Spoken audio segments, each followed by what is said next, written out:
So for next 3 days, we'll try to study the two characters. Of course, they are there everywhere, but focusing on their life and their contribution. The first one is Vyasadev. He is in the entire continent and beyond that. He is considered as Itihaskar, historian, because he compiled the great Mahabharata. Now his Mahabharata is so great, only considering the number of shlokas, forget the other literatures, the Upanishad, the Vedanta Sutras, the Vedas, the Puranas, and then the best of the Puranas, the Bhagavad Puran, that in the human history, nobody has compiled so much. So, when people talk about Vyasa Dev in the modern context, they consider Vyas to be a committee. Because unless there is a committee, they realize that one man, whenever he tries to do something, how much can he do? He only creates scams.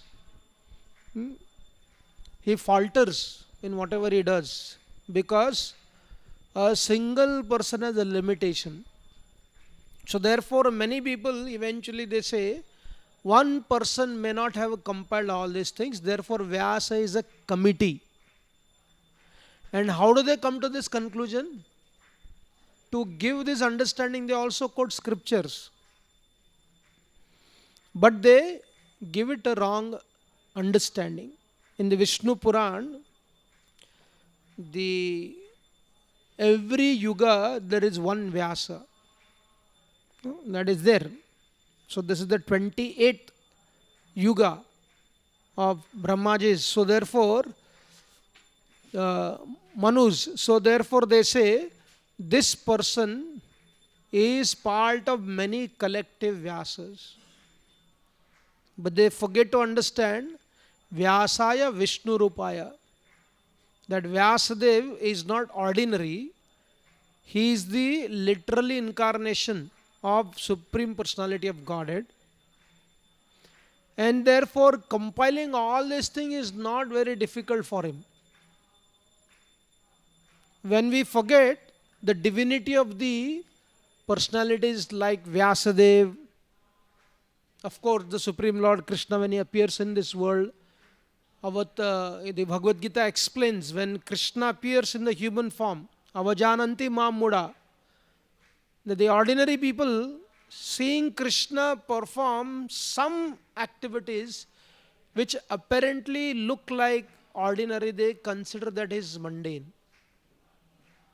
And therefore, when they also see the divine most amazing activities, they say it must have not happened. So rather than raising their level of reality to the level of scriptures, they want to bring scripture to their level of reality.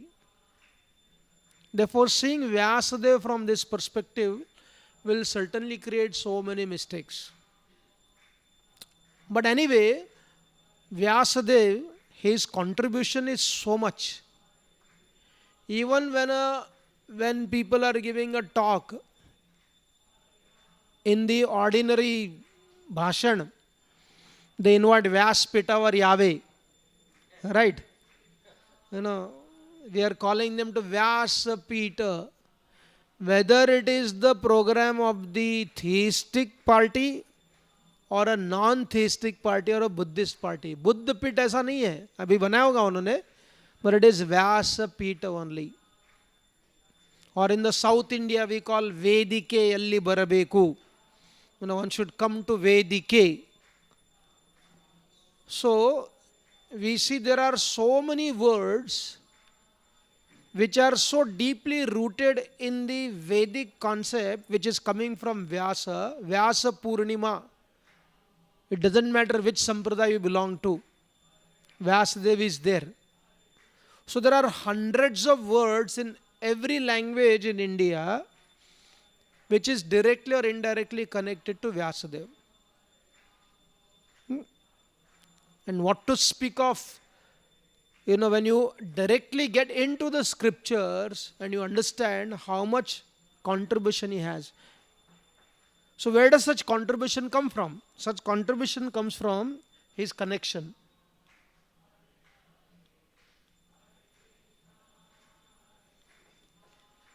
This one only, na? Working? Hare Krishna. So, Vyasadeva's connection in this world is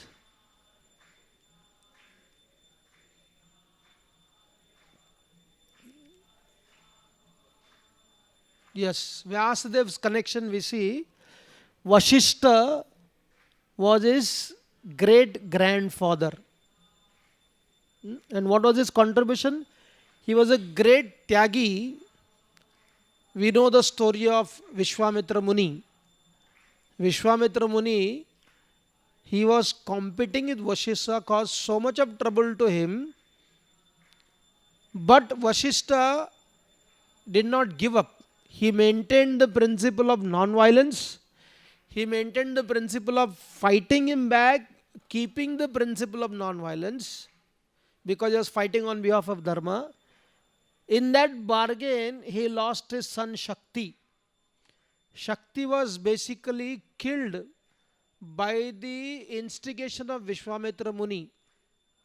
Kalmashpa, the ancestors of Raghukula dynasty, in some dynasties some bad apple also come. So Shakti dedicated for the cause of the Devatas. So there was a Tyagi, there was Samarpan, surrender, and then came Parashar Maharshi. He is the Karta Vishnu Puran. He compiled Vishnu Puran. Originally came from him. And then Parashara's son is Vyasadeva. Now we have to understand Vyasadeva is not a writer. He is a compiler. Sangrahakar. Because the material creation, we are talking about this Vyasadeva, the son of Parashar Maharshi and Satyavati. So this Vyasadeva, the principle of Vyasa will continue to happen in every creation. Therefore Vyasadeva is eternal. But here we are discussing about the Vyasa of the Mahabharata and Srimad Bhagavatam, who compiled Bhagavata and Mahabharata. So the rishis are always existing, they are eternal. Therefore the rishis, when they invoke Veda and Srishti, there is no difference between Veda and Srishti. Because Veda is not a book written by you and me. It is not an imagination. Veda Garbha is ever existing, because the root of Veda Garbha is the nature of this creation, nature of living entity, nature of the Supreme Personality of Godhead. Full of knowledge, full of bliss, and full of eternality. Sat, Chit and Anand. So therefore Sat is there, existence. Chit is there, awareness or knowledge. Therefore Veda is like a Himalayan mountain. Veda is like a dense forest. Veda is like a mine. Therefore, those rishis get into deep meditation, Adhyatma Vidya, inner science, so they get to explore the Veda Garbha. The knowledge is revealed to them. And when the knowledge was revealed to them, they gave their knowledge to their students. How did they give their knowledge? They give their knowledge in Shruti, word of mouth, Kantastha. And whatever they gave to their students, everything was provable. It is not that they said, because it is revealed, therefore it is correct. It is revealed and it can be proved. Nothing in the Vedas is not provable. But a student has to have the capacity of patience, not stagnant patience. Basically, deepening his patience in regards to learning and tapasya. I will discuss this tomorrow or day after when we study Dhaumya Rishi. So therefore, when they explored, they did the journey, they mined it, and when it would come to them, they would distribute this. And when they distributed, the very interesting point is, the knowledge stayed, the rishis became one with the knowledge. ऋषि का नाम नहीं रह गया, परंतु उनका ज्ञान रह गया. Their knowledge stayed, but the person who gave the knowledge did not give much importance to himself. They said, we are redundant, but knowledge is always the fresh. Therefore, the Veda is the principle. One who gives the Vedas or the Upanishad, they are the flow, जिसको हम गुरु परंपरा कहते हैं, ऋषि परंपरा कहते हैं. Therefore, they keep changing. If you study in the Mahabharata, Saptarishis, in one yuga you'll have 7 Saptarishis differently mentioned. If you study in some other Puranas, the Saptarishis are different. People ask, how can there be no consistency in the Rishis? No, because Rishis are multiple. Anant Koti, Vaishnav Vrinda ki Jai. No? Similarly, there are limitless Rishis. And what is the greatest contribution of Vyasadeva? All this knowledge which was scattered around in the world, which was flowing through the mouth of the Guru to the ears of the disciple, which was one aspect of Brahma Vidya, ya Ananda Vidya, ya Bhakti Vidya, however you want to call it, was all compiled for the purpose of Kali Yuga. Because in Kali Yuga, memory has come down. Vyasadeva himself writes in the Bhagavatam, he writes in the Mahabharata, Manda Sumanda Matayo Manda Bhagya Upadrita. Manda Bhagya. What is Manda Bhagya? Always disturbed, less fortunate, or their fortune keeps on dwindling, and their buddhi, their intelligence is short-lived. And whatever they know is also not substantial knowledge, but the knowledge of the shadow. Therefore, keeping the people of Kali Yuga, Vyasa, what did he do? He compiled and placed them in a proper format. No? To write Mahabharata, it took 3 years. You can imagine. To write a book, ordinary book for 200-300 pages with all the resources, facilities, what people have. You can write a book on a smartphone now and you don't have to type also. Now there are so many softwares. You can speak, the machine types itself. But still people take so many years to write if they want to write a substantial book. So Vyasdev compiled Mahabharata, which consists of 100,000 verses. That is one part of his contribution to the human existence. So therefore he is a compiler, संग्रहकार, इन सबको एकत्रित किया. और श्रुति को, श्रुति और स्मृति can be seen from so many different perspectives. Shruti is principle, Smriti is application. That is one understanding. Shruti means which is coming from an oral tradition, and Smriti means a written tradition. A recipe, when it is given by the mother to the daughter, in an oral tradition, when the daughter comes into the kitchen, she does not write it down. The writing happens in the experience. That is an oral tradition. But the girl who does not come to the kitchen till she is about to get married, 3 days before the marriage, then the mother, what she has to do? She has to write down. Ye sab likh lena. So when that is given in the form of writing, is called as Smriti. Right, so Shruti and Smriti. So Vyasadeva compiled the Shrutis also compiled the Smritis also, because the Smritis were also existing in a Shruti format only. They were there in Shruti format only. So therefore, many times in the modern historians, they always talk about, oh, Mahabharata was compiled about 2000 BC during the time of Guptas. हो सकता है कैसे कि when the book, in those times there was no printing, so one or two books must have been there, and that was spoken again the Smriti became Shruti. Again it became Shruti became Smriti, Smriti became Shruti. Why? Because compilation was not printed in large number. So again people wrote it down when they came to their level. Sanskrit, it was compiled. Then somebody compiled in Tamil, somebody compiled in Kannada, somebody compiled in so many other language.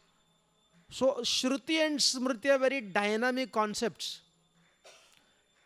Making them black and white is not right perspective. So therefore, Vyasa Dev is the greatest compiler, and his son Shukdev Goswami, what did he do? He also studied many scriptures. The Mahabharata explains he also studied Mahabharata, but because he was not part of this world, no, purely transcendental, he would only stay in somebody's house. How long? As long as the householder would milk the cow. That was his connection to this world. Therefore, he did not need to know the art of how to live in this world, because he did not live in this world. So he developed beautiful attraction towards Bhagavatam, and he became such a speaker of Bhagavatam. Shukam Mukhad Amritam Dravya Samitam. Whatever was spoken by, whatever was written by Vyasadeva, when it comes from the mouth of Shukdev Goswami, it is completely different. What is the difference? Knowledge. Knowledge is the same thing. But when it appears from the mouth of Shukdev Goswami, it is completely nectarian. So that is the family of Vyasadeva. It is not the story of suddenly becoming somebody great. Their family maintained a legacy by their culture, not by the power. It was not a dynastical policy by hook or crook, maintain the power with themselves. Not like that. It is maintained because the word dharma denotes responsibility and rights. वहाँ उत्तरदायित्व भी होता है और सुविधा भी होती है. If there is only rights without responsibility, that becomes the cause of abuse. I only have the rights, over relationships. A man may say I have a right over my wife. Then what happens? He becomes an abuser. Right gives rise to greater responsibility. And responsibility gives rise to greater rights also. Right without responsibility gives rise to abuse by the person who is having the rights, and responsibility without the right gives rise to abuse of the person who having only responsibility. He gets abused all the time, she gets abused all the time. So therefore, when in the Bhagavad Gita, Prabhupada explains Krishna calling Arjuna as Bharata and Kaunteya, he says the great heritage is what? Great heritage is a privilege. Great heritage is kind of a right. But that great heritage, Prabhupada says, gives rise to great responsibility. जितना ज़्यादा आपको दिया है, उतना ज़्यादा आपसे अपेक्षा की जाती है. Therefore, those who have more, for them the consequences is much greater when they perform mistakes. If somebody makes a mistake in Satya Yuga, crime mentally also, that crime is experienced physically because they have a greater resources. In the material world, Kali Yuga, if you think good mentally, there is a consequences physically getting good. This is Vyasdev saying. In Kali Yuga, doesn't mean that we should take the advantage of this. That if you sin physically, it takes long time. What is the proof? The proof is the court case goes for 30, 40, 50 years. Somebody, I was just reading, 7-person woman and her lover murdered 7 people. Still they are not given death penalty. Death penalty is given, but they are not been executed. They are able to maintain their life. So we see that this is explained by Vyasadeva. So this was coming not because it was given as a privilege. Because you are born in Vashishta's family, therefore you have to be great. He was born in Vashishta family, but the greatness was not forced upon them. They did not force upon themselves to become great. They did great tapasya also. In the Mahabharata, when Vyasadeva, Mahabharata is a darshan. It's a life darshan. What is life? So at one point of time, after 16 or 17 years, every member, whether it is Kunti, Draupadi, Subhadra, Pandavas, Gandhari, Dhritarashtra, were suffering the separation of their particular family members. And Vyasdev came to meet them because it's part of their family only. When he came to meet them, he had given them so much of knowledge, explanation was given. But even after all that explanation, the suffering is not overcome simply because of knowledge. It doesn't go like that. Emotions are not easily controlled by knowledge alone. So Vyasdev realized this and he said, what do you want from me? I can show you my power of tapasya. I have the power to do anything you want. What do you want? He asked this question to the entire Kuru family. At some point of time, they were all together in the forest where Dhritarashtra, Gandhari, Kunti. This was the time when Vidura had already left this world. So when he asked this question, now Gandhari spoke on behalf of Draupadi. She spoke on behalf of Subhadra, who was suffering the separation of her son Abhimanyu. Draupadi was suffering the separation of her brothers, her children, her father. She lost everything. And then Pandavas were suffering the pain of death of their children and their brother, misunderstanding. And Vyasdev asked Kunti also, what can I do for you? Then Kunti talked about how she mistreated Karna. She was willing to take the responsibility. Vyasdev pacified her. You have not done any mistakes. It was not your fault. You are very small. We have already atoned for it by doing a lot of repentance. He said, don't worry. He pacified her. And instantly Vyasadeva, Gandhari said, I want to see all of my family members. मैं सबको देखना चाहती हूँ. And lo and behold, what happened? Vyasadeva took them on the bank of Mother Ganga, and every member of the family, Duryodhan, Dushasan, सबके सब वहाँ प्रकट हो गए. Pandavas were able to deal with Karna nicely. हर एक family के साथ उनको अपना प्रेम का संबंध प्रदर्शित कर पाए. Because that is the ultimate conclusion of life, eternal life. However battle, war, conflict, pains we have, the conclusion of living entity is moksha, prema, liberation. And what is liberation? The first part of liberation, when we talk about going to the spiritual world, happens by reconciling our broken relationship. They were able to do that happily with everybody. Pandavas were able to do with that, Karna, with everyone. Vyasdev had the power to do that. That was the power of his tapasya. No? So therefore, when we talk about Vyasadeva, we do not separate his divinity from his humanness. His involvement in the Mahabharata as a participant. He is a participant, active participant without obsession. इसलिए उदासीन है, इसलिए neutral है. Neutral doesn't mean that he had nothing to do with what was happening. He saw the pain of the Kurukula, and whenever he saw the pain, he would come down there.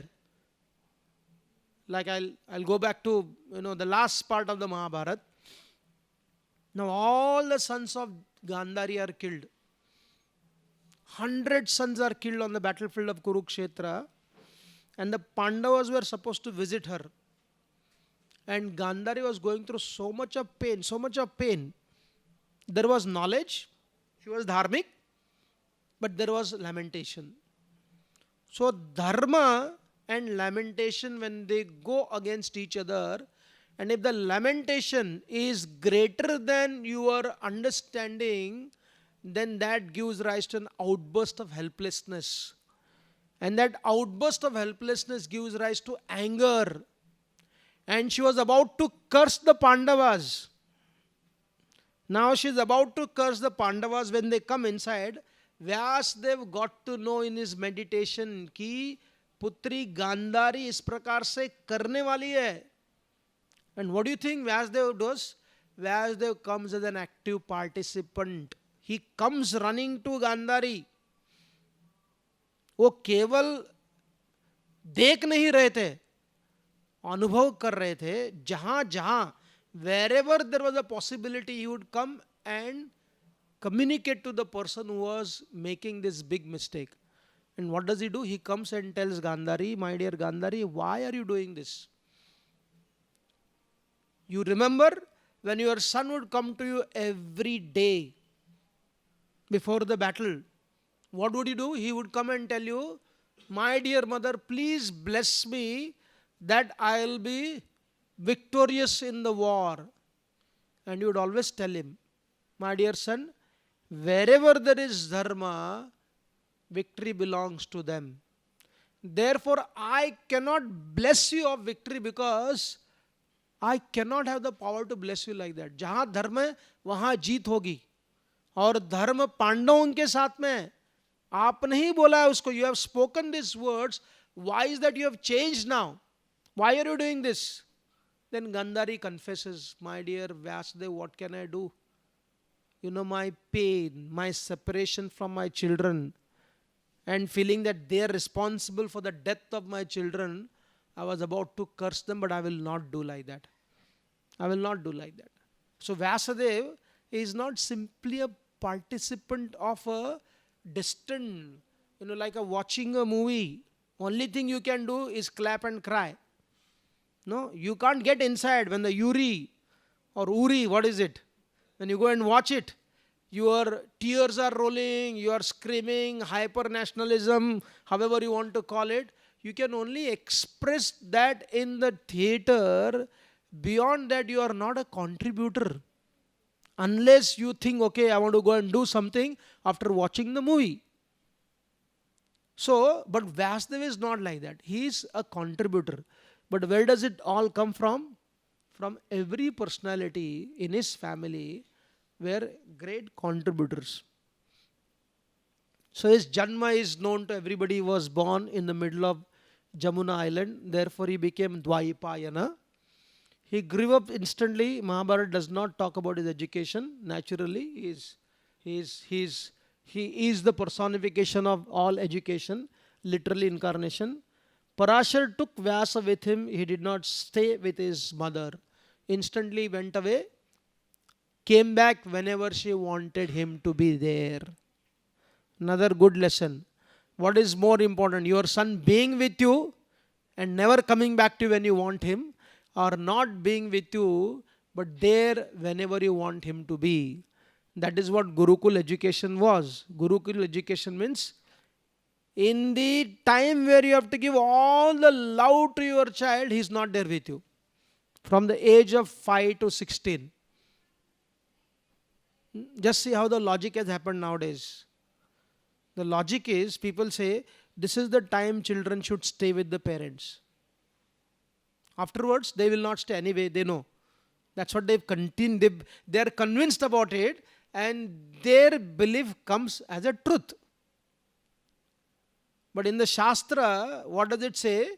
That you send the children when you have greatest affection for them, so that they can learn culture, they can learn education, they can learn the art of education with culture, skills with culture. No, otherwise you'll be sent back from Australia back to India, right? Because when you have a fame and power and money, you'll expose your own parents only. So Vyasadeva had told his mother, one may say, how is that he did not stay with his mother? He always was there with his mother. Whenever she wanted him to come, he came instantly. Whether it is Shankaracharya, Madhvacharya, Lord Chaitanya, they had the power to be sensitive to their parents, to come to their aid whenever they wanted them to. So Vyasadeva came. He came to Satyavati when Satyavati had this big crisis of her sons were killed. Hastinapur had no one to rule. Bhishmadev was stuck with his vows. And then Satyavati called for Vyasadeva. He came.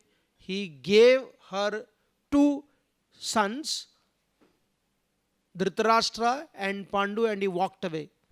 And again, when there was a conflict happening between the two families, he came back. He told his mother Satyavati, he told Ambalika and Ambika, this is not the place for you to stay. This is not the right place for you to stay. Don't stay in this place watching the conflict which is going to be a big, massive war. Come with me. He took them to his ashram. No, and there they stayed with Vyasadeva. They did not get involved. Ambalika and Ambika were fortunate to not to be involved because they did not have the capacity to handle the conflict between their children, Dhritarashtra and Pandu, and eventually their grandchildren. So now we'll discuss something about history. We always hear winners or loser. Who writes it? There is a big debate about this happening since modern education has systematized. There is a popular history and there is an academic history. The academic history undermines the popular history. And popular history naturally has a greater sway over people. How? As long as they don't get into education system. Now, because large number of people are getting educated, and especially in English language, so the academical history is very subtle. How does it start? Where does it start? How does it culturally conquers you? What narratives they want to give you? What happens when you study those history, very subtle, very systematically presented, it is not heavily slanderous to you, but the slander is poison. Slowly, it poisons everybody. Let us study a little bit. It is about winning the war. It is not about winning the war. It is about creating a historians. It is not about the winners alone write the history. It is not the truth. If the losers also create the historians, they can also write history. Who make you win in your loss? Historians, they make you appear refined and classy in your brutality and violence. That is the power of writers. They make you appear magnanimous and large-hearted in your destructive and cruel act. They make you appear charitable when you are charlatan. They make you appear scientific and progressive in your blindness and stupidity. Therefore, many history writers are like the makeup men who make dead body have a lasting smile, even though the person must have never smiled in his entire life. People say that. Radhanand Maharaj tell that story of a dead man, one of his neighbor, elderly person. He had never smiled in his life. But when they came for his cremation, last respect, everybody was talking, कितना अच्छा से हंस रहा हो. It was not that he was smiling. The makeup man made him act as if he was very happy. Some say it is not only the winners but losers can write history too. There is so much written about American Civil War by the losers. I'm not going to get into all the details. Therefore, the winners write more than what good they did and hiding evilest acts. The losers eventually write how they were brutalized by the winning country. Therefore, true history is buried in the lies of prejudice of both the winner and loser parties. If we understand this, history has a natural prejudice because we are covered by three modes of material nature. We are covered by the place where we are born. We are covered by what we believe in. We are covered. This is what Bhishma Dev speaks to Draupadi. Draupadi asked one simple question. What was she asking? She asked this question. What is dharma? No, is it allowed for my husbands to gamble me? So Bhishma Dev, subtly, consciously or unconsciously talking about historians, he said, my dear Draupadi, dharma is defined by those who have power. And unfortunately, the power is there with Duryodhan and Dushasan. Therefore, whatever they say has become a dharma. This was spoken 5,000 years ago by Bhishma Dev to Draupadi. He had tears in his eyes. He was so powerful. But he is making this statement, those who are very powerful. Now the same question when Kunti asked Vyasa Dev, she didn't ask that I want to see people, dead people. She was going through this pain of repentance. She told her story, my dear Vyasa Dev, when this boy was forced upon me by Surya Dev, in my curiosity, in my childish curiosity, I asked, and sun god came. I said, you go back. But sun god said, I can't go back. If you do not take what I am giving you, then I will curse your benedictor. I will curse you. I will curse your family also. I was afraid. I wanted to protect my benedictor from being cursed. Therefore I said, give me the sun. And when I was pregnant, I would not come out of my room. Vyas Dev को अपनी कहानी सुना रही है, मैं कैसे मेरे मुंह को दिखाती मेरे पिता को, मैं आ नहीं पाई. और जब बालक का जन्म हो गया, when the child was born, I secretly sent him to the rivers. I did not raise him. I cannot forgive myself. I am not asking whether it is good or bad, but the pain what I am going through. Kunti was not worried about the consequences. Kunti was worried about the action itself. उसको डर परिणाम का नहीं था, उसको पश्चाताप अपने क्रिया के ऊपर ही था. That is called as transcending good and bad. This is very important. People worry about what will happen if I do wrong. If they get to know nothing happens if you do wrong, they will do wrong. But here Kunti's question to Vyasa is not about the suffering of the consequences. She is suffering of the action only.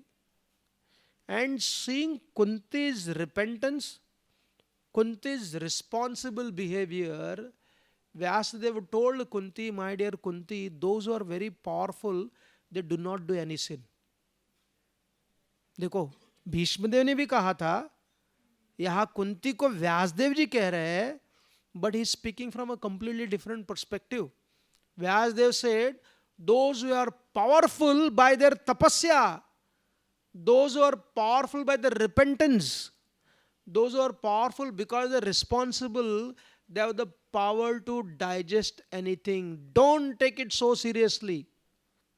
You are young and innocent, therefore you are not responsible for whatever happened. He just dismisses everything on the spot because judgment is not based upon the action. Judgment is based upon the attitude of the action performed by a person. Just see how much Kunti spoke this with such a responsibility, and Vyasdev dismissed he has the power to do that. So we see the history is not written by people who are neutral. We'll discuss that also. Itihasa splits as itihasa and means thus verily happened. Not only happened, but it is happening and it will happen. Itihasa is different from history. No, just like one of the greatest fault in translating from Sanskrit mantras into English. For example, when you call Aham Brahmasmi into I am God. Now, what is the definition of God according to English language? Because every word in a particular language cannot be translated as it is unless that word has an equivalent concept and idea in some other language. We have translated words so easily. Moksha means salvation. Brahman means God. Dharma means duty. Yes, for the cause of conveying different idea, let us not focus now here. Many acharyas, when they had to write in English, therefore Prabhupada writes in the very first introduction of Bhagavad Gita, Bhagavatam, in many places also, he said, we are in a challenge of dealing with a foreign language. Not because he did not know the foreign language, because the foreign language itself had a limitation. The foreign language itself had a communication. You cannot communicate properly. क्योंकि उस भाषा में उस शब्दों के लिए समान अगर आइडिया न हो, उसका अनुवाद नहीं हो पाता. Brahman, for that matter, Brahman concept does not exist in the Abrahamic religion. In Christianity and Islam, God does not come to this world. There is no avatara. Avatara is not exactly incarnation. Carnation, karna means carnal, physical self. No, that is how it has defined. Avatar, the word avatar, nowhere you find the word flesh. वहाँ मांस के बारे में कोई चर्चा नहीं हुई है. In Christianity, creation is only once. It is vertical. It is linear. It is not circular. God avatar is not there. In the Gita, Krishna says, जभी जभी धर्म की ग्लानि होती है, whenever there is a decline in dharma, I descend again and again at every yuga, at every time, myself personally, or I empower the great people. अवतार हुई असंख्यानाम, भगवान के अवतार इतने सारे हैं. But in Abrahamic faith, there is no name for God only. कोई God का नाम है? नहीं है. आपके धर्मशास्त्रों में एक ही अवतार के 1000 नाम है. No, Krishna has got 1000 names. Gopal 1000 names.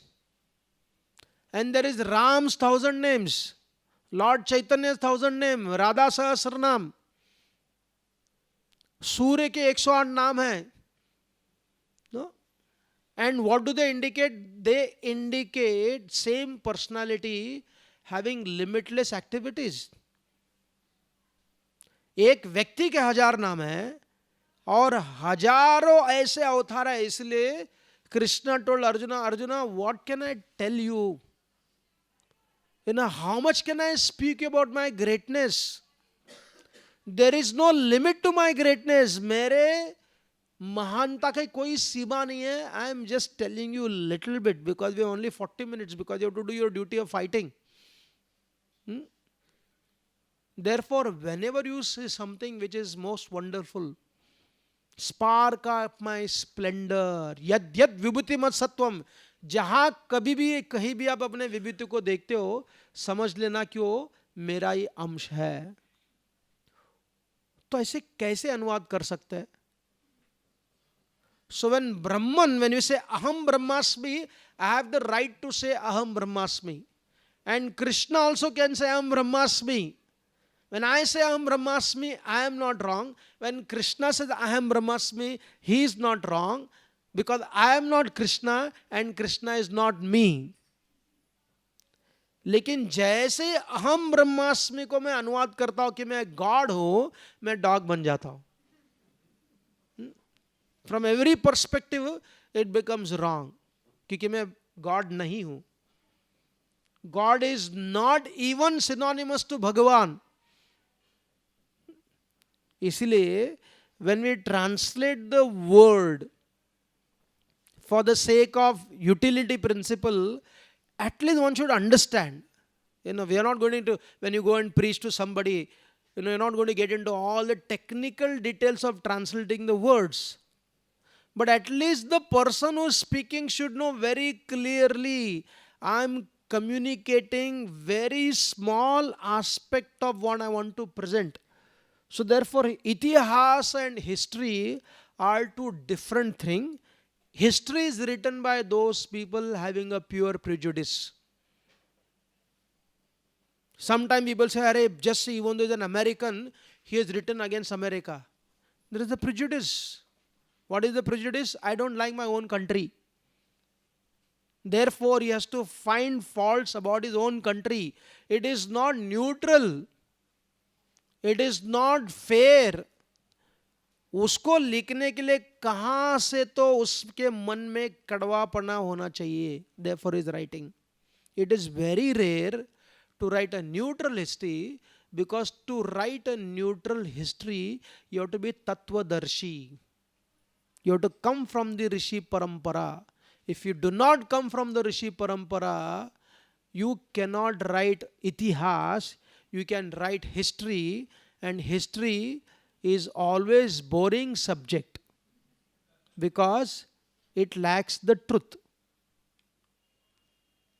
Therefore, itihasa is to narrate the darshan of through the darshan of life through the impacting life of two powerful dynasties. इतिहास क्या है?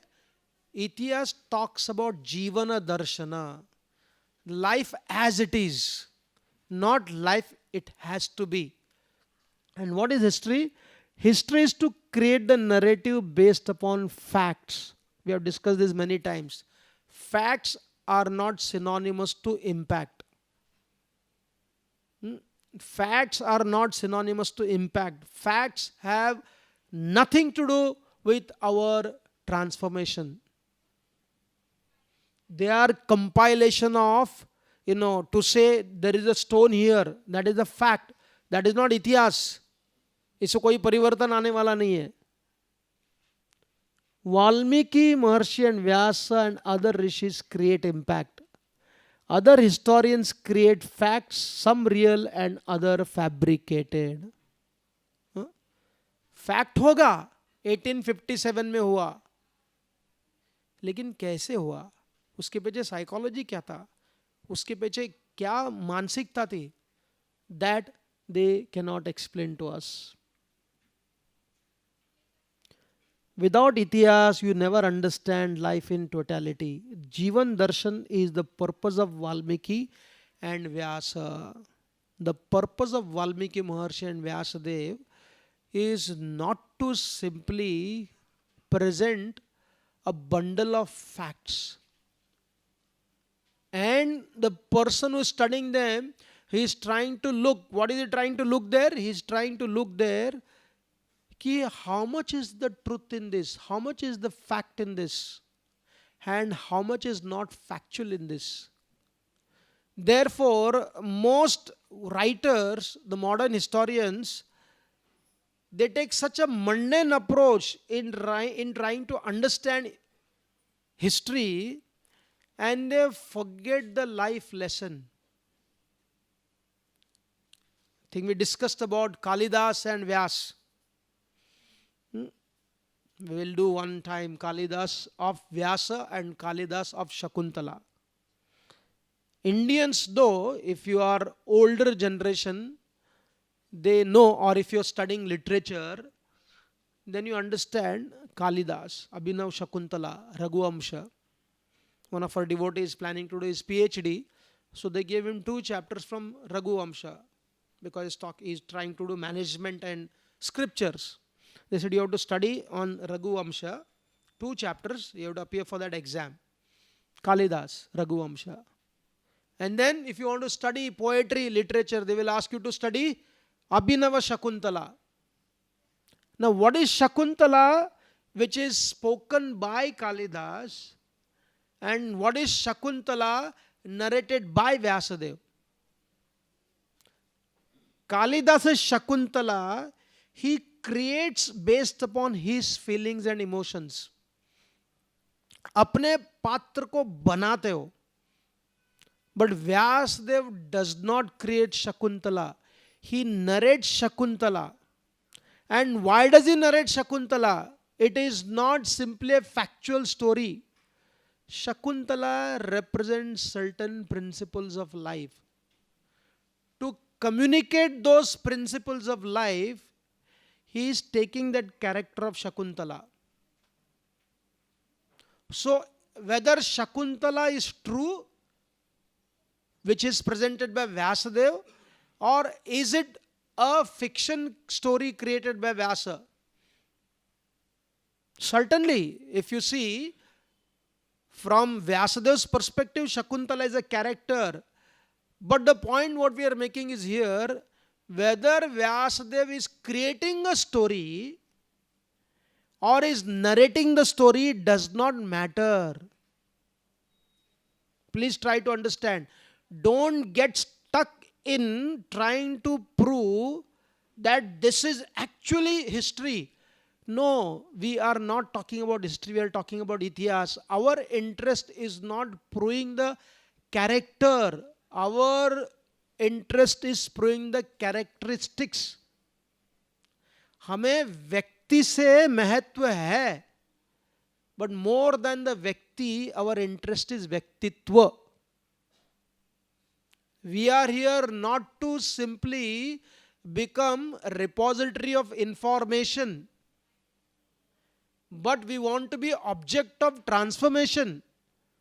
We want to transform ourselves. Therefore, Itihas of Vyasa and Valmiki is not to give you information of personalities trying to threadbare analyze whether this is truth, whether this is not truth. And if you study most historians, they spend their time trying to understand how many stories has been extrapolated. Oh, Draupadi was never disrobed. That story never happened.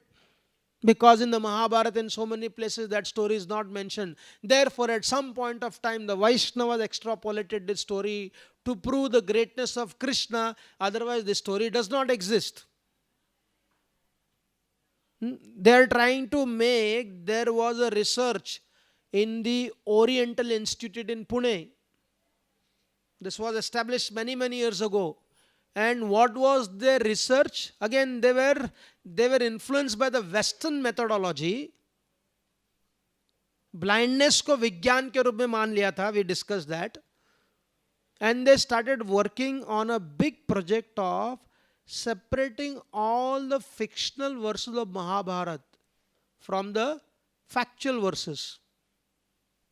अभी उनको अधिकार किसने दिया? PhD degree ने दिया, college university ने दिया. Are they seers? Are they rishis? Now what is the word rishi means? The word rishi comes from drishya, to see. Rishi means to always move ahead, forward, आगे बढ़ना. अपने विचारधारा को, अपने दृष्टिपात को, अपने पावर ऑफ सीइंग को इतना गहराई में ले जाएगा, इतना गहराई में ले जाएगा, he will never say that my answer stops here. He said your question should not stop and my answer will also not stop, because there is no answer which is complete. It is simply a one level of reality. There is one layer of reality. There is a greater layer of reality. Every question, when it is answered, what does the answer do? Answer gives rise to deeper level of question which you had asked before. आपके प्रश्न की गहराई बढ़ने लगती है. जितना आपका प्रश्न का गहराई बढ़ेगा, अगले समय उसका उत्तर और गहराई में जाएगा. Therefore, when you must have heard from the teachers of Bhagavad Gita, they would always say, when you read Bhagavad Gita next time, it will have a deeper understanding. When you read it again after some time, again it will have deeper understanding.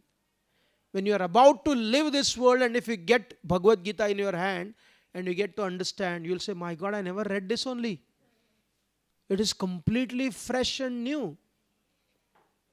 Because if a word has an idea, not a meaning, एक शब्द में एक पूरा सिद्धांत, दृष्टिकोण, ideology एक शब्द में, धर्म शब्द में, सोचो ऐसे शब्दों से ग्रंथ बना है. Mahabharat is made of such words. They are not simply flat word. अ से लेकर क को जोड़ दिया और र को जोड़ दिया और क का पहले का डाल दिया, आकार बन गया. ऐसा नहीं है. It is not simply word. और अक्षर मालाओं को एक साथ में लाने से माला नहीं बनता. This is the place for so many years our Matajis make garlands. And I used to make garlands. Now they are making garlands. You can see the difference. If you take the picture of our deities 15-20 years ago and see the garlands, and you see the garlands now, एक प्रकार की सिद्धि आ गई है बनाने वालों में. वो कोई मालाकार के घर से नहीं आती थी. उनकी जात मालाकारों की नहीं है, लेकिन मालाकार बन गए. और करते करते करते करते क्या हुआ, उसमें सिद्धत्व आ गया. और उस सिद्धत्व ने क्या कर दिया, that expertise of making Mala gave them greater creativity.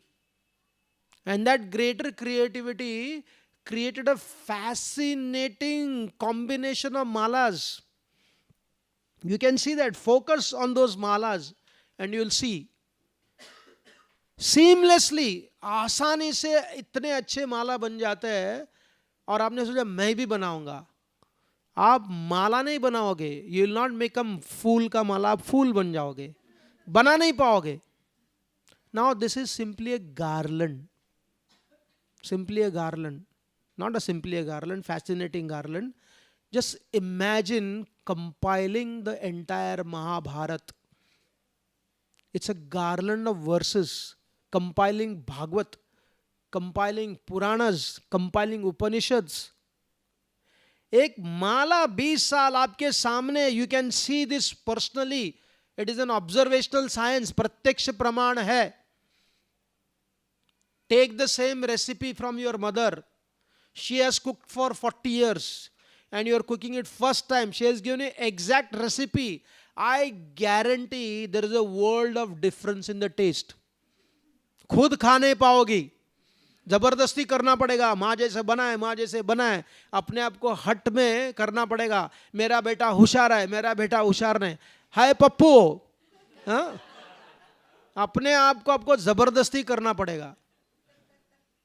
When you force an idea on yourself, when you start believing ignorance as knowledge, that is the greatest tragedy one can experience in life.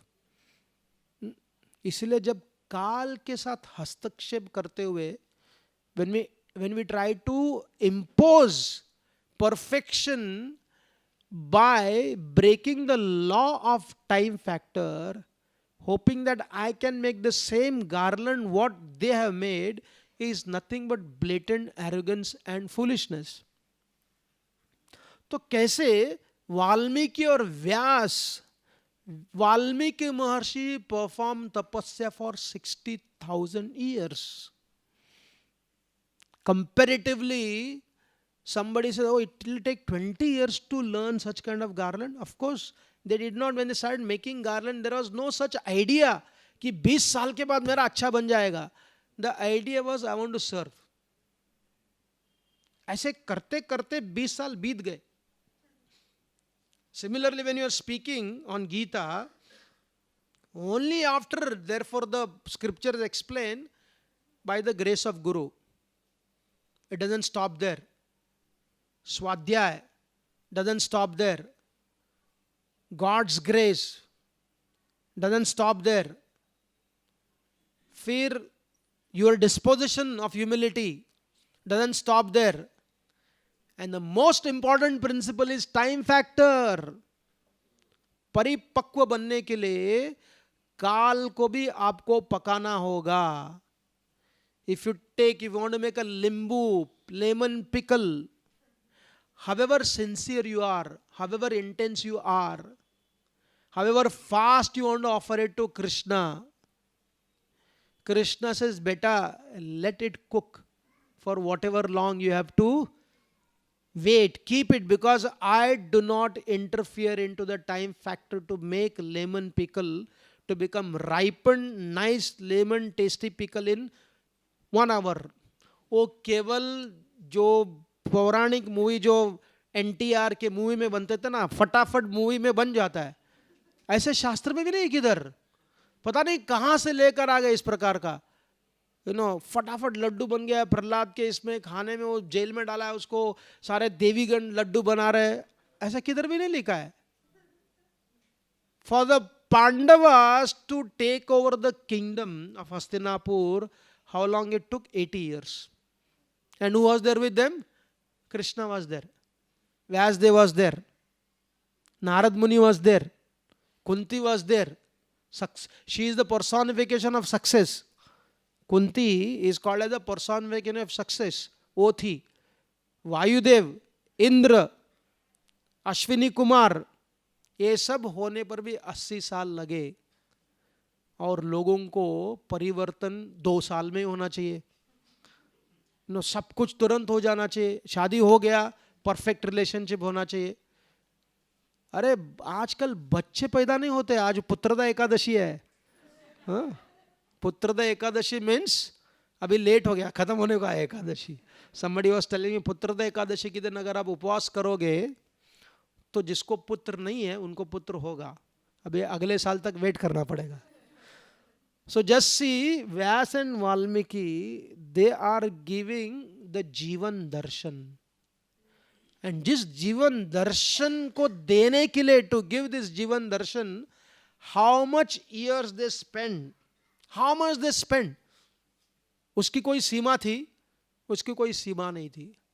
And after speaking all these things, Vyasdev is speaking to Sanjay, hey Sanjay, I know it, Shuka knows it. I don't know whether you know it or not. आप इसको समझोगे ये मैं नहीं कह सकता. So therefore, how can we say, I want to write a book now? मुझे भी लिखना है. And therefore, so many people try to become Vyasa. कोई आर्टिस्ट वो गणपति बनने के लिए बना दिया बंदर को, क्योंकि उसके अंदर वो क्षमता नहीं थी. So also we'll study what is their, how do they live. The normal historian, Ityaskar, he sells himself easily. Once they do their PhD, whoever gives them greater resources, they join that college. In Kali Yuga, getting sold is very easy.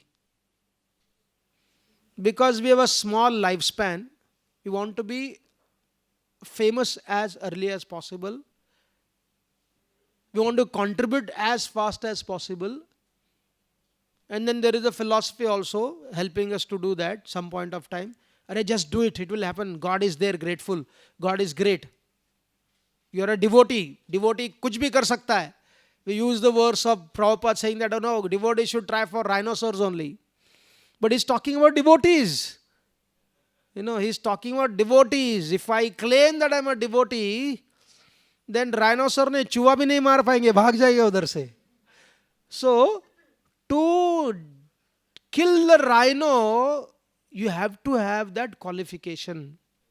उसकी क्षमता की आवश्यकता है. हो सकता है, it will come. It is not that it will not come. But wanting to happen, make it. हम भी garland बना सकते हैं. हम भी dressing कर सकते हैं. You see that when somebody new person comes to dress the deities, turban लगाने के लिए, तभी समझ में आता है कि कितना कठिन है. अपने पे लगा सकते हो क्योंकि सॉफ्ट है, लेकिन भगवान को लगाने के लिए जाते हो टर्बन, वो क्या क्या टोपी बन जाता है, टर्बन नहीं बनता. It is not simply about expertise. Yes, expertise is there, but along in the expertise, just slowly Krishna becomes available to you in regards to tying turban. I'm not saying available in regards to available, as Krishna only. Well, ठीक है, बांध ले तो. And even those who are tying the turban for many years, I can tell you, you never feel satisfied only. Because बहुत rare satisfaction आता है. Because for making it good quality, there is no limit to good quality. There is no limit to good quality. Therefore, when you feel that satisfaction, either it is a stupidity or it's a rare mercy of Krishna that aaj pasand aa gaya. 98% of the time you'll always feel, oh, और भी कुछ कर सकते थे. ये केवल पगड़ी लगाने में हो गया. सोचो, व्यास देव ने इतने सारे ग्रंथों को लिखने के बाद, the dissatisfaction is not his limitation. Dissatisfaction is not the limitation of what he wrote. One should not see that all what he wrote before Bhagavatam is useless. That is being a Nastik of the highest order. अगर हमने इन सारे ग्रंथों को कृत्रिमता से भागवत के साथ तुलना करने का प्रयास किया, compared to Bhagavad, this is all useless. No, it is spoken by Vyasa Dev, because whatever he compiled, Krishna is there in that. It is not that Krishna is not there. But even after compiling all that, because his quality is so high,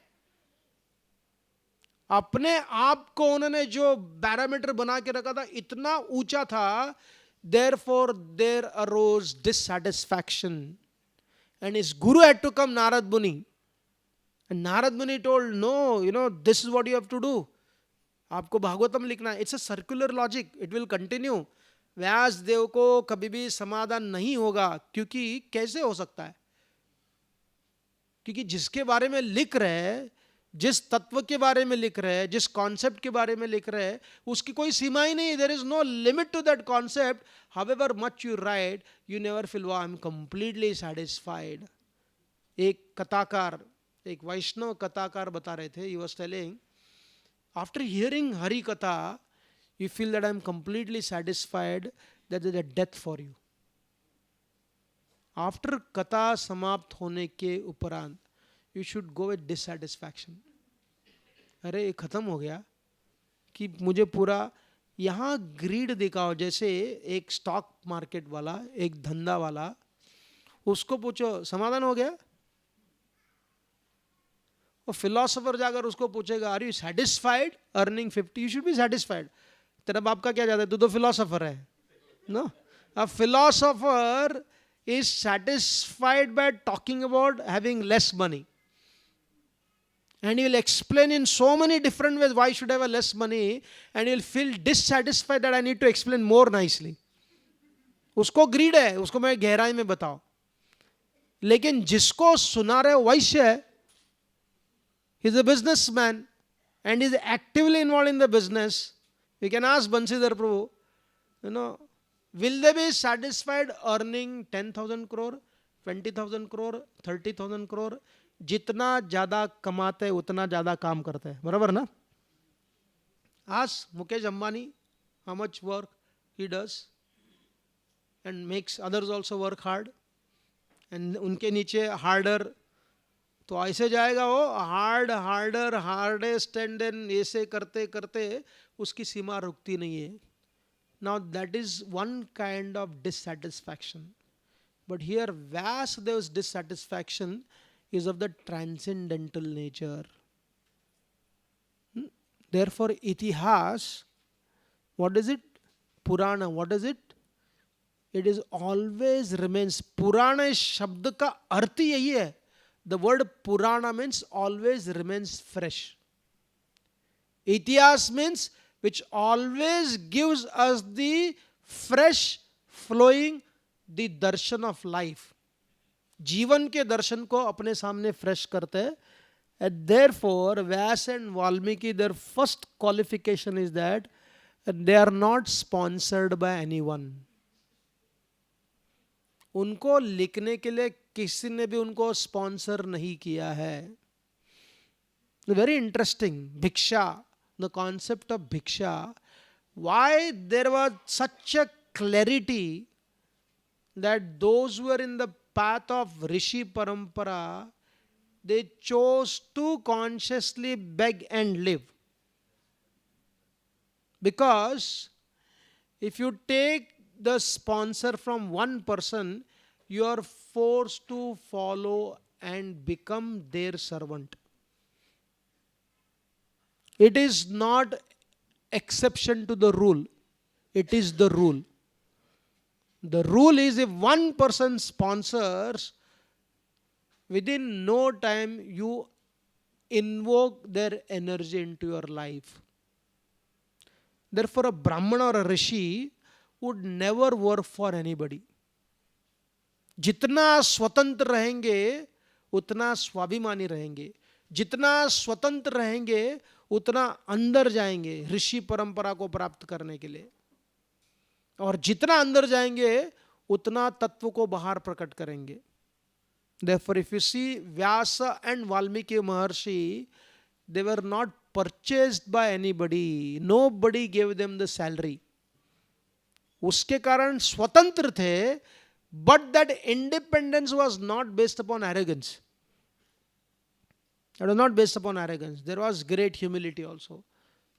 And then this is repeatedly spoken in the scripture. They were sheltered by tapasya. Their shelter was tapasya. They were sheltered by yoga drishti. What is yoga? Basically, yoga is not simply, one definition of yoga is to connect. But the other definition of yoga means to be sensitized to the entire surrounding. The surrounding of God, the Supreme Lord, Krishna, उनके सारे शक्तियां, काल, प्रकृति, तीन गुण, जीव और उनके इंटरेक्शन, ये सब, all this thing when that is harmonized and you are able to be sensitized to all this surrounding, that is called as yoga drishti, yoga darshan. Therefore, when our Vyasadeva brought the entire family of Kurukul and gave them the darshan, they got to see, they got to touch, they got to embrace them, they got to beg forgiveness from each other. And this story is narrated by Vaishampana Rishi to Janmeja Maharshi, Janmeja Raja, the son of Parikshit. When he heard this story, he is asking this question, how is it possible? My dear Guruji, how is it possible? One is already departed. Departed means what? He is departed from this world. His body has been cremated, buried, burnt, given to the birds. All the 5 elements which was there in their body, earth, water, fire, air, ether, They all merged into their particular elements. How did he bring, खत्म हुआ है, उसको कैसे लेकर आए?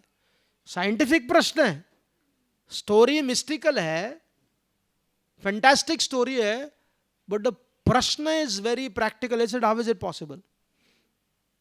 Why this question was raised in Janmejaya's king's heart? Because he also wanted to see his father Parikshit. He said, I also want to see, but he didn't ask this question, but he asked the first scientific question, how this happened?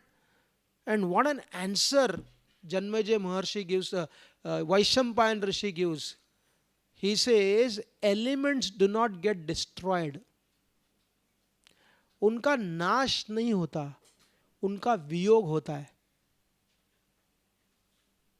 Elements do not get destroyed. I'm going to explain as simple as possible. जितने शरीर आपने धारण किए थे, whatever body you had acquired in your previous life, in many lifetime, all those elements are not destroyed. वो संयोग से वियोग हो जाते हैं.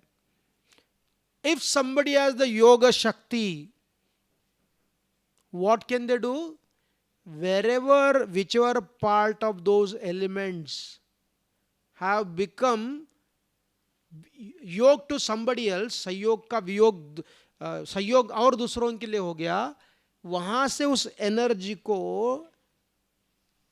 एक्सट्रैक्ट करते हुए जहां जहां से, if Vyasdev was there, he would see this camera, the element of this camera, earth, water, fire, air, ether. He could see that this camera was used as somebody else's some part of the body in some creation. जिस chair पर आप बैठे वो भी अर्थ, water, fire, air, ether से बना हुआ है. वो किसी राजा का भी शरीर हो सकता था. अभी वो चेयर बनकर, not the atma, the ingredient which was made into that body, जिसको हम लोग इतना मेकअप कराते हैं, वो हो सकता है कि आपका चेयर बन जाएगा आगे जाकर. हो सकता है कि बाथरूम का कमोड बन जाएगा.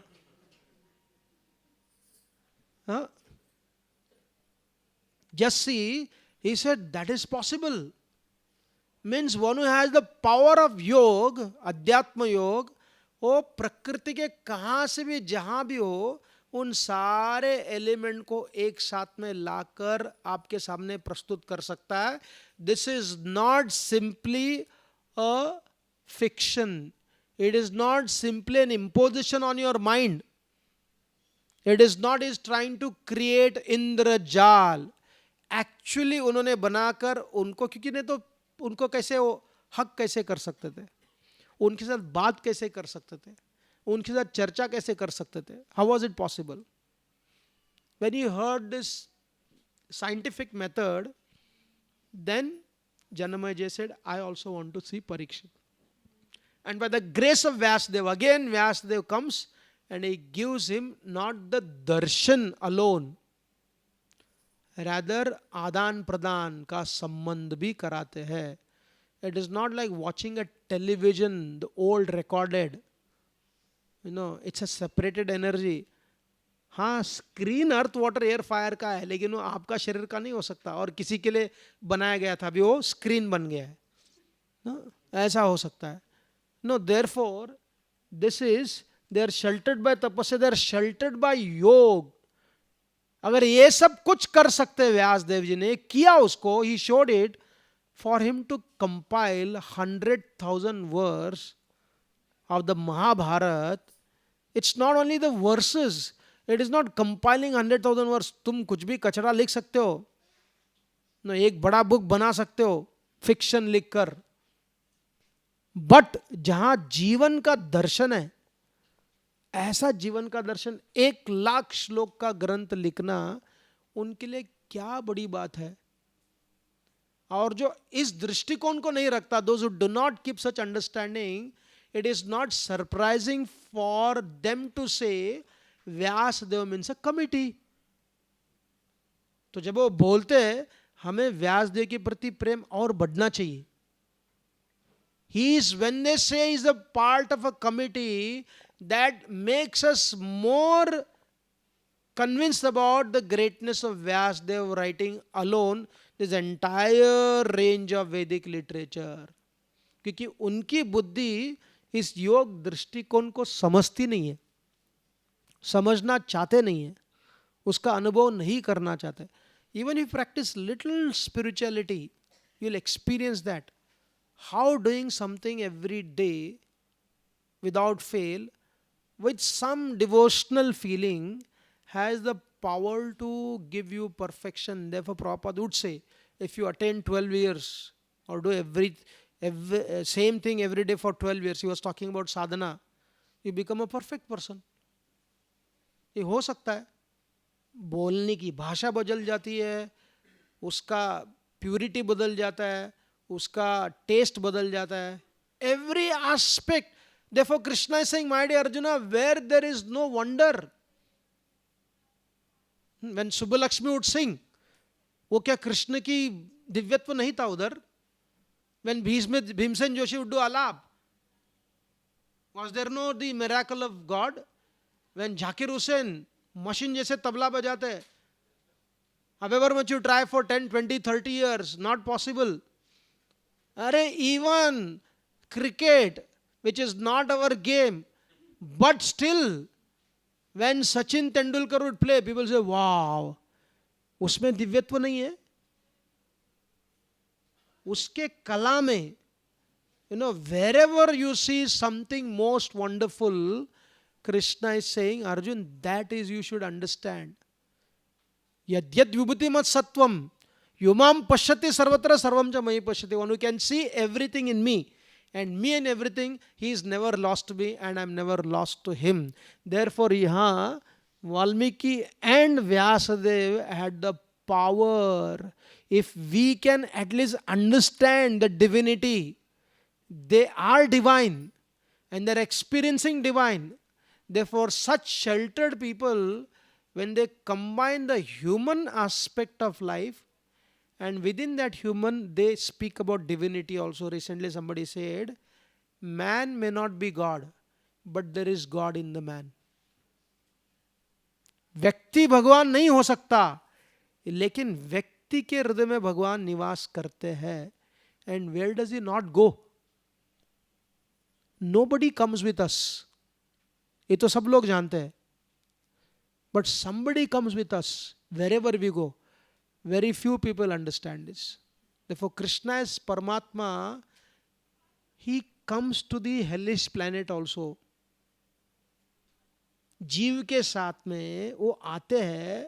If you want to take some very important person to your small home, he has to force himself to be nice, because it's a different experience of life. And the politicians, especially very wealthy royal family politicians, they have to have one visit going to some poor people from a different angle, because each angle can be posted on a different Twitter account after every other day, as if showing that I visited so many homes. क्योंकि बहुत difficult जाता है. But for the Supreme Lord as a Paramatma, He is there in the heart of the worm which is crawling in the stool also. The Lord is there in the Jantu's heart which is stuck in your stomach because of eating wrong kinds of food. वहाँ भी भगवान परमात्मा के रूप में है. The very Supreme Lord as Paramatma, when you go to hellish planet, suffering the consequences of so many sinful activities, He is there. So rather than focusing on the pain of hellish planet, if somebody gets to understand, He is there with me, वहाँ उसकी मुक्ति हो जाती है.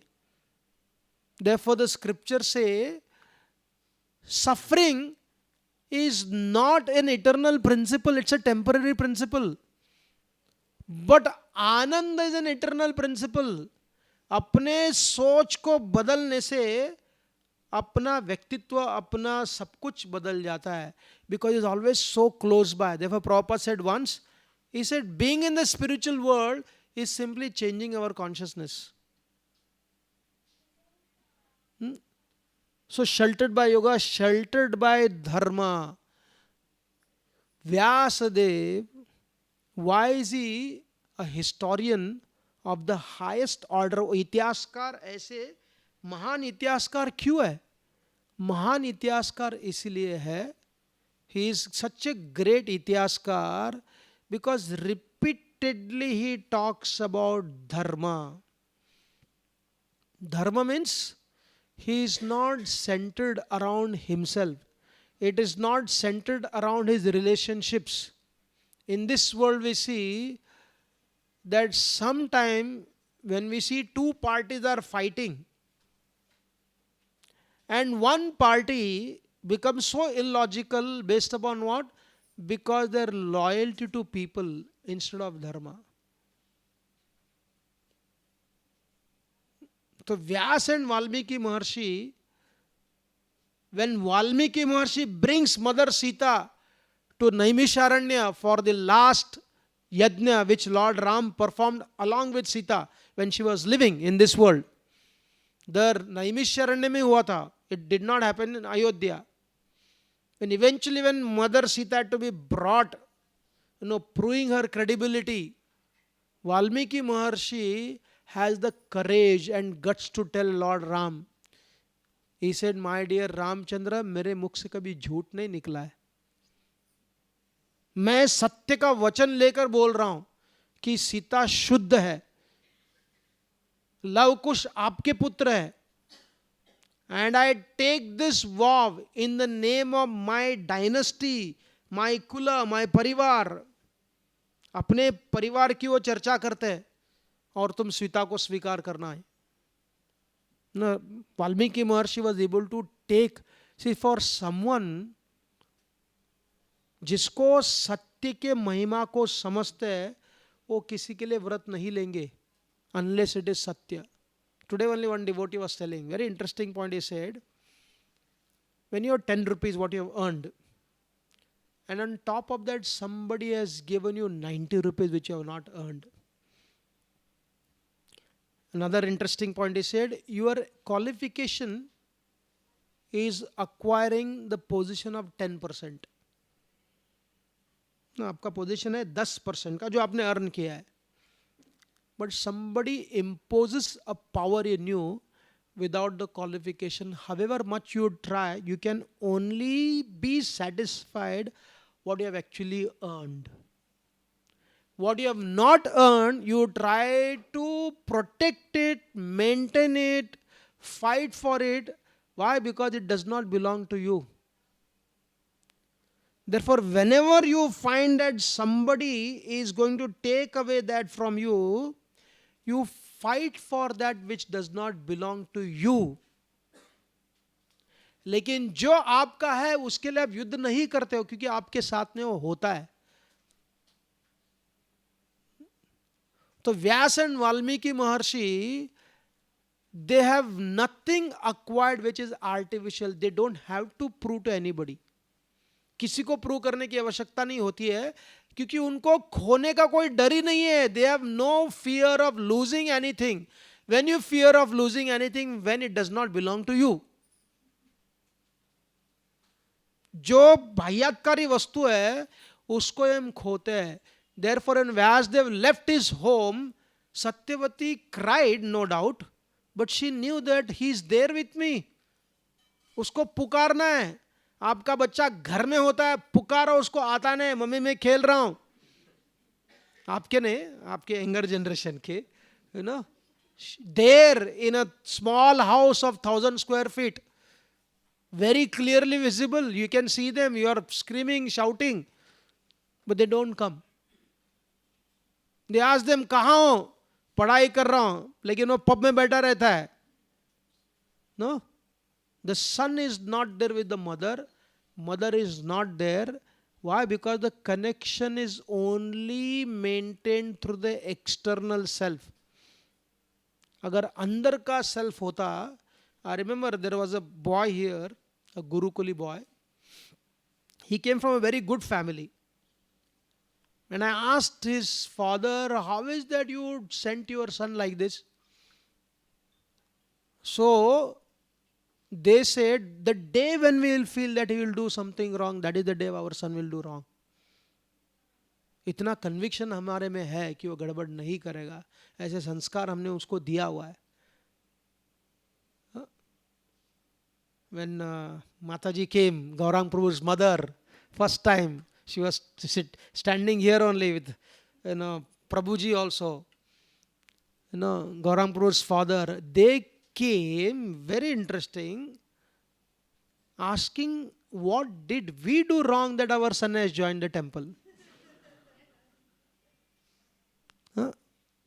When I didn't meet, मुझे इतना शक्ति नहीं था मिलने के लिए, So when I got to know that they said like that, so they were taking responsibility and analyzing their own self, कि where did we go wrong? Did we go wrong in raising our child so that he had to live us? Very important. This is very rarely such question is asked. No. But when they got the answer, now she is also here. No. So the point is that how do you raise the question? So here, because they are sheltered by Dharma, sheltered by Satya, and they followed the legacy of the Rishi Parampara, they simply became a flow. They did not become river themselves. वो नदी नहीं बने, नदी की धारा बन गए. और नदी की धारा इस प्रकार की धारा बन गए, इस प्रकार की धारा बन गए. They became such a flow of river. Lord Brahma, Narad Muni, they gave the benediction. When they started writing this, it was not their desire. They gave them benediction. Just like when our Mataji started making garland, they never imagined ki, because they never experienced best of the garland. They are the one who elevated the level of its quality. Who was their, barometer? कि we want to make this garland? Themselves only, because उसके पहले कोई quality नहीं था. There was no posting of Mayapur garland coming. You'd get rare some picture when devotees would go there, and of those devotees, somebody had the camera, and if they would take a picture, after taking the picture, they would actually get it done, and then they would show you the picture. केवल एक बार देखने का फिर अंदर रख देते थे. आपको भेंट के रूप में नहीं देते थे. अगर ऐसा भेंट के रूप में मिल गया एक photo, that would be your like wow. So there was no other resources to judge their own garland other than simply going on making the garlands one day after another day, 1 year after another year. Then what do you see? The quality kept on increasing, quality kept on increasing, quality kept on increasing. कोई दूसरा प्रमाण नहीं था. So similarly, this Rishi Parampara, for them there was a parampara, legacy tha. There was a great legacy, so they became a flow of that legacy. But Brahmaji, he gave that benediction to Valmiki Maharshi. जब तक सृष्टि रहेगी, जब तक सृष्टि रहेगी, तब तक रामायण और ये सारे ग्रंथ रहेंगे. उन्होंने इस दृष्टिकोण से नहीं लिखा था. उन्होंने लिखा था केवल समाज कल्याण के लिए, लोगों के कल्याण के लिए. इसलिए जब तक रहेगा सृष्टि, हमारे किताब आएंगे चले जाएंगे. No, Prabhupada also put for his own books. That is also, there is no clear written one. He said, my book will be 10,000 years. No? Because 10,000 years compared to eternality कितना छोटा है. इसलिए his glory and his followers' glory is what, through his compilation, when we connect people back to the original Guru, Vyasa and Valmiki Maharshi. Vyasa Puja, he is representing the Vyasa Dev. He is representing Valmiki Maharshi. और उनके मुद्दों को, उनके concept को as it is जितना हम समझेंगे, उतना व्यास का दर्शन और वाल्मीकि का दर्शन हमें होता रहेगा. So neutral and udasin is an active participant. Udasin is an active participant, but seeing from ut asin, because of no agenda other than giving darshan of life to all, for everyone, for all the time to come. That is Vyasa and Valmiki. The word udasin, again as I said, cannot be translated as neutral exactly. मोटा मोटी कर सकते हो. The word udasin means ut asin. He is there. But how is he there? He is there by having a higher vision. Ut asin is a participant. Therefore, Vyasadev is a writer but is a participant. Valmiki Maharshi is a writer, is a participant. He is a participant in Ram Leela. He had to participate in regards to seeing Mother Sita is separated from Lord Ram. He had to become a evidence to Lord's Mother Sita's purity.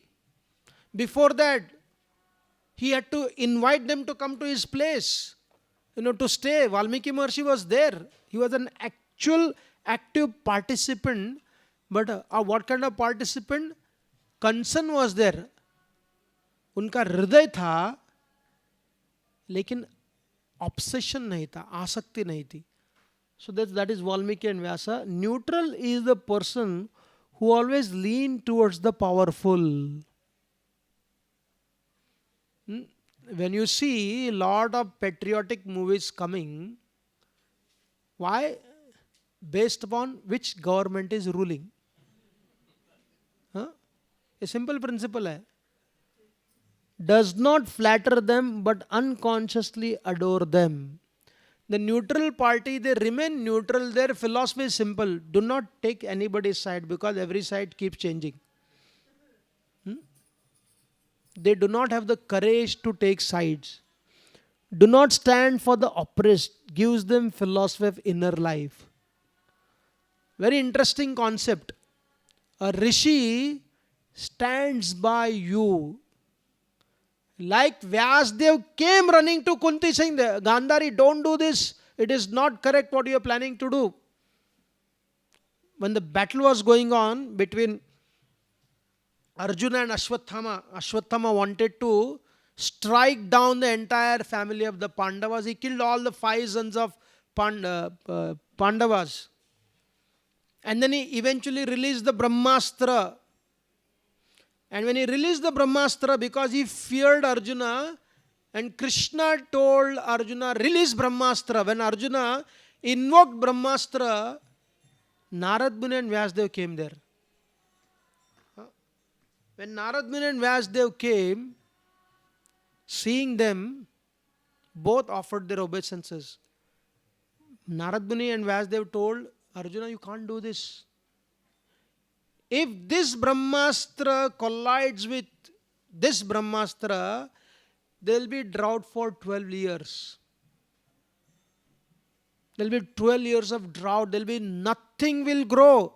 People will be there, but nothing will be there to eat or to drink. Therefore, Arjuna, I request you to withdraw this Brahmastra. So, Arjuna was able to withdraw the Brahmastra. And then Vyasdev said, it is extremely difficult to withdraw Brahmastra once released. One has to have practiced Brahmacharya. Arjuna had practiced Brahmacharya, therefore he was able to withdraw. And Ashwathama said, I can't withdraw it. मैं इसको withdraw नहीं कर सकता. मुझे withdraw करने की क्षमता नहीं है. Then Vyasdev said, then why did you release it? If you cannot withdraw, why did you release? Then he said, I can only direct it to some other place. And Ashwathama told Vyasadev, I will direct this astra into the womb of Uttara. And you know what Vyasadev said? So be it. So be it. Now, very interesting point. How can Vyasadev allow Ashwathama to direct the Brahmastra into the womb of Uttara, who is the last remaining heir for the Pandavas, Dharmik Pandavas. Vyasdev के सामने क्या था? 12 साल का drought करोड़ों लोगों के लिए या एक पांडव का पुत्र. This is how he participates. If he was only seeing from the perspective of, because Pandavas are also my family only, he said, let the Brahmastras collide, but let the grandson survive. Just see how politically also is so important to understand. And then he also knew that I can advise, but there is another personality, Krishna, who has the power to revive the dead.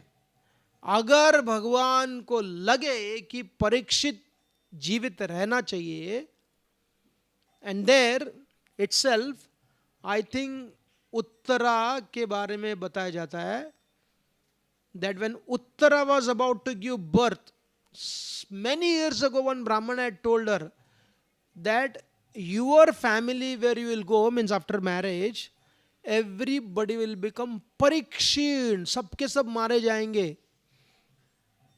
Everybody will be killed. That means Pandavas will survive but their children, उनका परिवार खत्म हो जाएगा.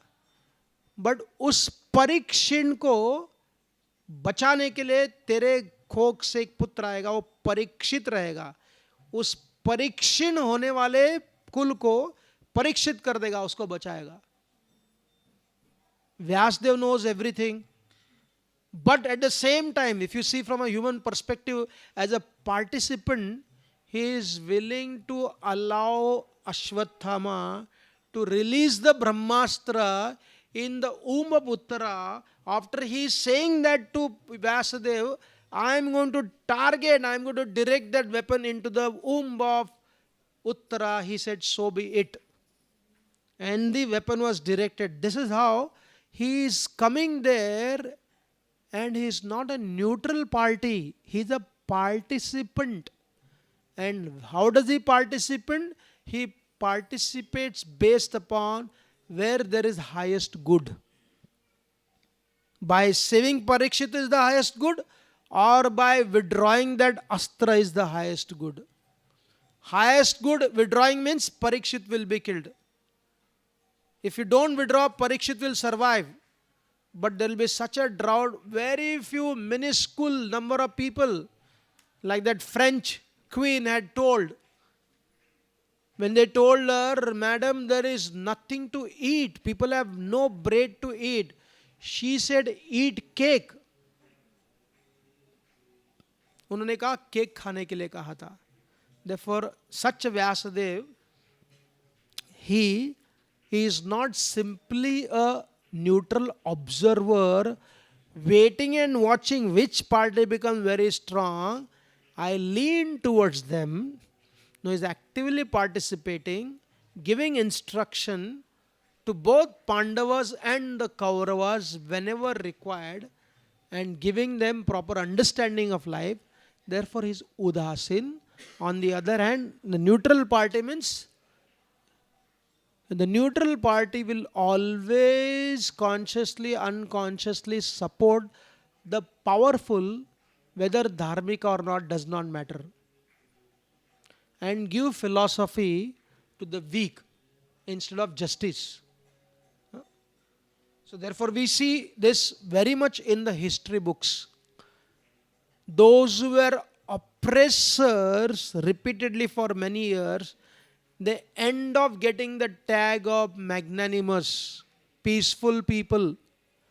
They only retaliated because the higher Hindus, especially Brahmanas, if you study most of the left liberal, they separate Hindus from the Brahmin. I am not born Brahmin, so don't worry about it. But you study about this. You study, there is a conscious effort कि उनको separate करने का. Because if you separate one community, first you separate them, finish them off. Then you take the next community, finish them off. Then you take the next community, finish them off. Some or other target smaller community धीरे धीरे से खत्म हो जाएगा. Therefore, they will always say, consciously or unconsciously, in a very dangerous way, that there are bad people in non-Sanatan Dharma, but their Dharma is not bad. But in Hinduism, there are some good people, but Hinduism itself is bad. That is how our children learn, consciously or unconsciously. Everything what you do in your home is bad. Therefore, they don't stand by it. The festivals, the attires, the customs, this is all bogus, this is all bad. No? Therefore, the narratives are very subtle. There are some bad people, but what they're giving is not bad.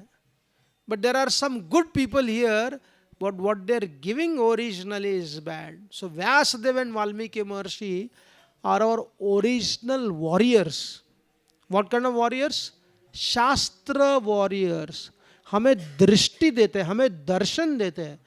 जब हम व्यास और वाल्मीकि महर्षि को और उनकी परंपरा को, the गुरु परंपरा, the non-stoppable Guru Parampara, when we accept it, then we get the courage with humility.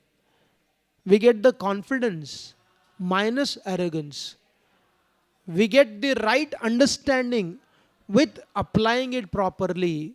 What to speak, where to speak, how to speak, how much to give the scriptural understanding, so that the dose does not kill them, but nurtures them, revives them, makes them immortal, so that they can also see the very path which Valmiki Maharshi and Vyasadeva gave to us. So tomorrow we will, one half will discuss about Vyasadeva.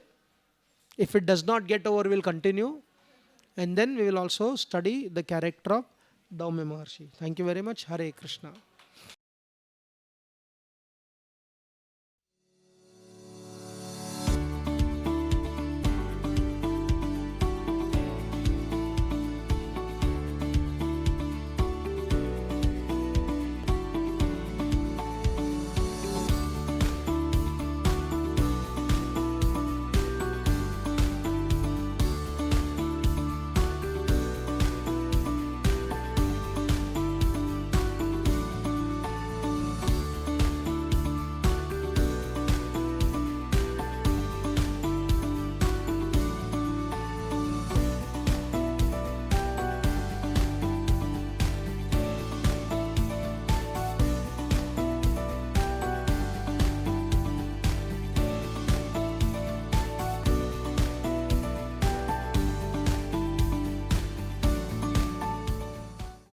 RG Media YouTube channel. Like, share, subscribe.